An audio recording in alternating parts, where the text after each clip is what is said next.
ছাত্রলীগের অনেক অন্যায় অপকর্ম আছে যেগুলোর দায় আওয়ামী লীগকে নিতে হয়েছে, যে কারণে আওয়ামী লীগ সরকারের অনেক সাফল্য প্রশ্নবিদ্ধ হয়েছে। প্রায় 40টি রাজনৈতিক দল একই দিনে ঢাকা সহ সারা দেশে নানা কর্মসূচি পালন করেছে। বড় ধরনের কোনো সহিংসতা হয় না, এটা স্বস্তির ব্যাপার। বিশেষ করে যদি বলি, ছাত্রলীগের বিশাল ইতিহাস, অর্জন, অনেক কিছু।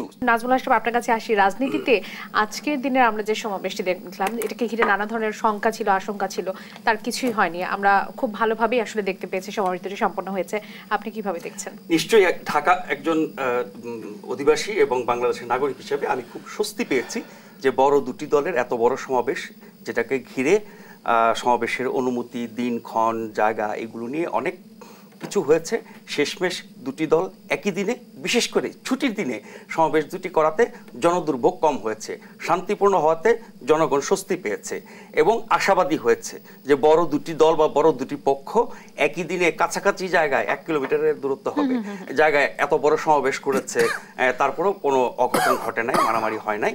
এবং সাম্প্রতিককালে আমরা কিছু দেখেছি মারামারি একই দিনে কর্মসূচি হওয়ার কারণে।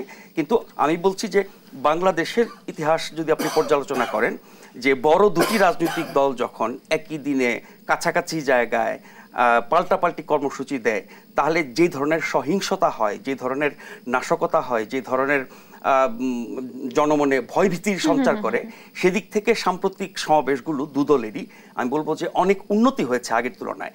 যে ঘটনাগুলো ঘটেছে সেগুলো নিশ্চয়ই ঘটা উচিত না, বা ভবিষ্যতে হয়তো ঘটবে না, যেমন আজকে ঘটে নাই, সেটা আমরা দেখব। কিন্তু নির্বাচন যত ঘনিয়ে আসবে, আমরা যদি প্রতিনিয়ত পরস্পর বিরোধী দুটি রাজনৈতিক দল এরকম পাল্টাপাল্টি সমাবেশ দেখতে থাকি এবং সেটি কাছাকাছি অবস্থানে হয়, কতদিন নিয়ন্ত্রণে থাকবে আমরা জানি না। আমেরিকার চাপ বলি, নির্বাচনের চাপ বলি, জনগণের প্রত্যাশা বলি, রাজনৈতিক প্রতিযোগিতা বলি, এক পক্ষ আরেক পক্ষকে আউটস্মার্ট করা, আমি খুব কি বলবো, ভদ্রচিত শব্দ ব্যবহার করলাম। আসলে এক পক্ষ আরেক পক্ষকে দমন করা, পরাজিত করা, পিছিয়ে দেওয়ার চেষ্টার রাজনীতি করে। কিন্তু সেটি ইতিবাচকভাবে বললে আসলে একদল আরেক দলকে প্রতিযোগিতায় রাজনৈতিক প্রতিপক্ষ হিসেবে তাদেরকে পেছনে ফেলবে, তারা এগিয়ে যাবে, সেখানে বুদ্ধি দিয়ে, কৌশল দিয়ে, রাজনীতি দিয়ে, আদর্শ দিয়ে, আপনার কি বলবো, মাসল বা আর্মস দিয়ে না, সেটি নিশ্চয়ই কেউ কামনা করে না।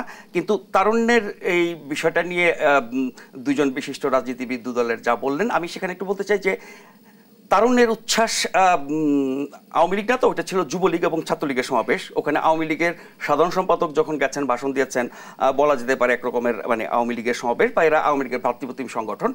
বিএনপিটা বিএনপি নামে হয়েছে এবং বিএনপির যারা সহযোগী দলগুলো আছে ছোট ছোট, তারাও কিন্তু একাত্মতা ঘোষণা করেছে, তারাও বিভিন্ন জায়গায় ছিল। আমি একটা পত্রিকায় দেখছিলাম আসার আগে, প্রায় 40টি রাজনৈতিক দল একই দিনে ঢাকা সহ সারা দেশে নানা কর্মসূচি পালন করেছে। বড় ধরনের কোনো সহিংসতা হয় না, এটা স্বস্তির ব্যাপার।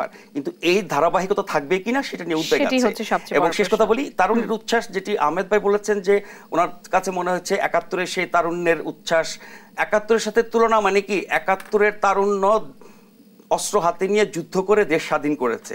আমি যদি এখনকার তারুণ্যের মধ্যে সেই চেতনা বা সেই প্রভাব বা সেই স্পিরিট দেখতে চাই, সেটা হবে দেশের কল্যাণে, মানুষের কল্যাণে, জনগণের কল্যাণে তারা সেই তারুণ্যকে ব্যবহার করবে। আবার রনি ভাই যেটা বলেছেন সেটাকেও আমি উড়িয়ে দিচ্ছি না, কারণ এই তারুণ্যের অনেক রকমের অপকর্ম, ধ্বংসাত্মক কাজ, নাশকতামূলক কাজ আমরা দেখেছি। এবং এই ছাত্র সংগঠন গুলোর ব্যাপারে কিন্তু অনেক রকমের অভিযোগ আছে। বিশেষ করে যদি বলি, ছাত্রলীগের বিশাল ইতিহাস, অর্জন, অনেক কিছু, ছাত্রলীগের ইতিহাস, বাংলাদেশের ইতিহাস, এগুলো আমরা জানি। কিন্তু ছাত্রলীগের অনেক অন্যায় অপকর্ম আছে যেগুলোর দায় আওয়ামী লীগকে নিতে হয়েছে, যে কারণে আওয়ামী লীগ সরকারের অনেক সাফল্য প্রশ্নবিদ্ধ হয়েছে। ফলে ছাত্রলীগকে নিয়ে একটা সন্দেহ, আশঙ্কা থাকাটা অস্বাভাবিক কিছু না।